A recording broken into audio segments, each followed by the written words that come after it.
Alors, bonjour tout le monde. Good morning, everyone. Welcome to the Bank of Canada and this morning's press conference about today's interest rate announcement and monetary policy report. Comme d'habitude, le gouverneur Macklem va prononcer sa déclaration préliminaire. Après, nous allons tourner aux vos questions. After his opening remarks, Governor Macklem and Senior Deputy Governor Carolyn Rogers will be happy to take your questions until about 11:15 or so. Alors, Monsieur le Gouverneur, la parole est à vous.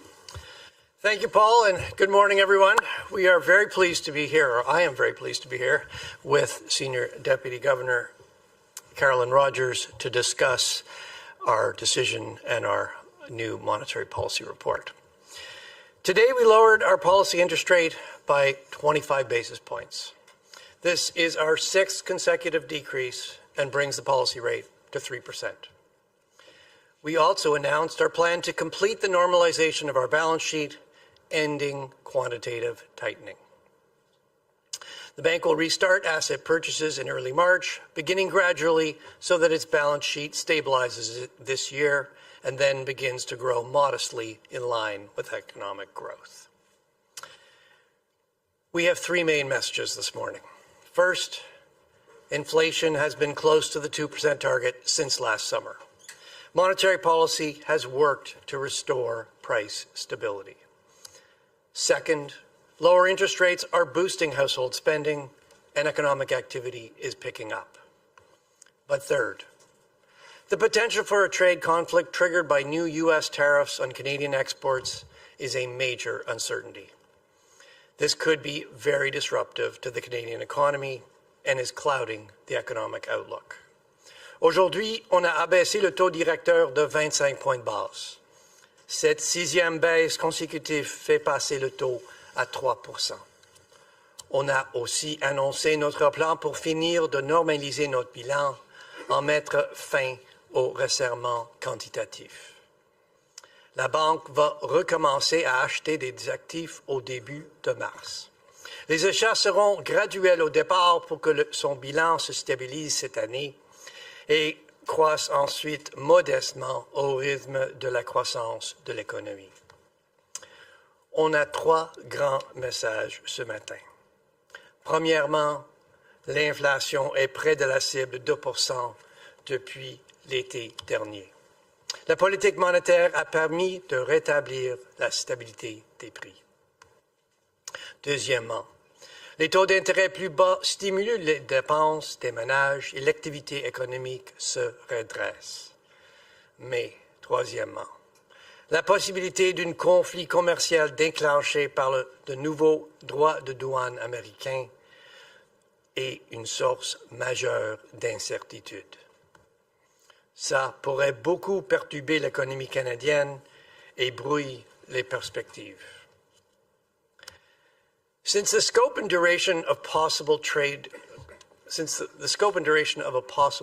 conflict are impossible to predict, the NPR projection we published today provides a baseline forecast in the absence of tariffs.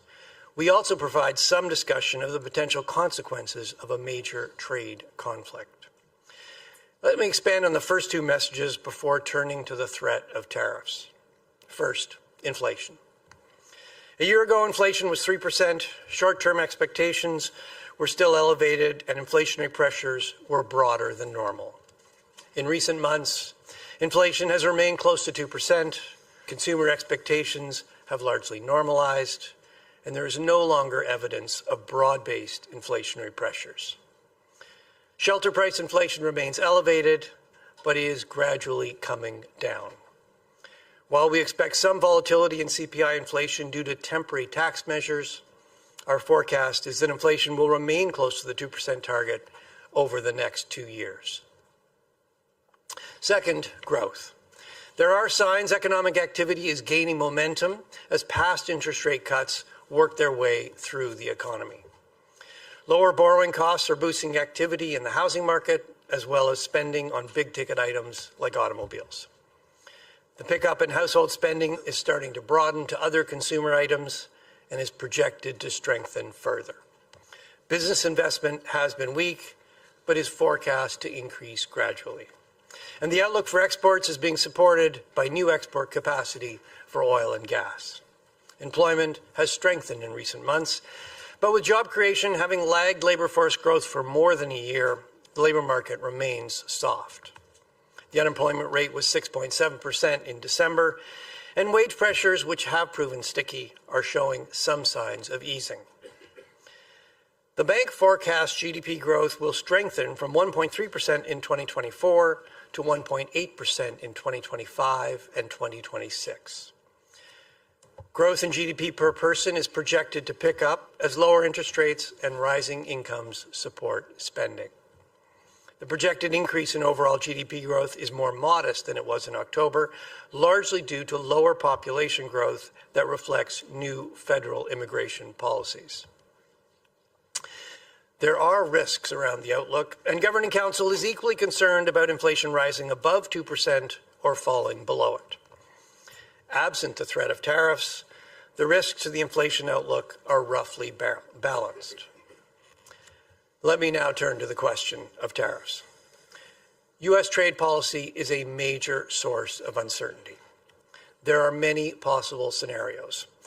There's a lot we don't know. We don't know what new tariffs will be imposed, when, or how long they will last. We don't know the scope of retaliatory measures or what fiscal supports will be provided. And even when we know more about what is going to happen, I do need to be clear, it's still going to be difficult to be precise about the economic impacts because we have little historical experience with tariff changes of the magnitude that the U.S. is contemplating. Nevertheless, some things are clear. A long-lasting and broad-based trade conflict would badly hurt economic activity in Canada. At the same time, the higher cost of imported goods will put direct upward pressure on inflation. The magnitude and timing of the impacts on output and inflation will depend importantly on how businesses and households in the United States and Canada adjust to higher import prices. Malheureusement, les droits de douane rendent les économies moins efficaces. Ils font baisser la production et les revenus. La politique monétaire ne peut pas contrebalancer ces effets, mais on peut aider l'économie à s'ajuster. Puisque l'inflation est revenue autour de la cible de 2%, on est mieux placé pour être une source de stabilité économique. Mais on ne peut pas contrer une production plus basse et une inflation plus élevée en même temps, avec comme seul instrument de la politique monétaire le taux directeur. Pour déterminer notre réponse de politique monétaire, on doit bien évaluer et mettre en balance deux types de pressions sur l'inflation. Les pressions à la baisse découlant de la faiblesse de l'économie et les pressions à la hausse attribuables au prix plus élevé des entrants et aux perturbations des chaînes d'approvisionnement. Unfortunately, tariffs mean economies simply work less efficiently. We produce and earn less without tariffs. Monetary policy cannot offset this. What we can do is help the economy adjust.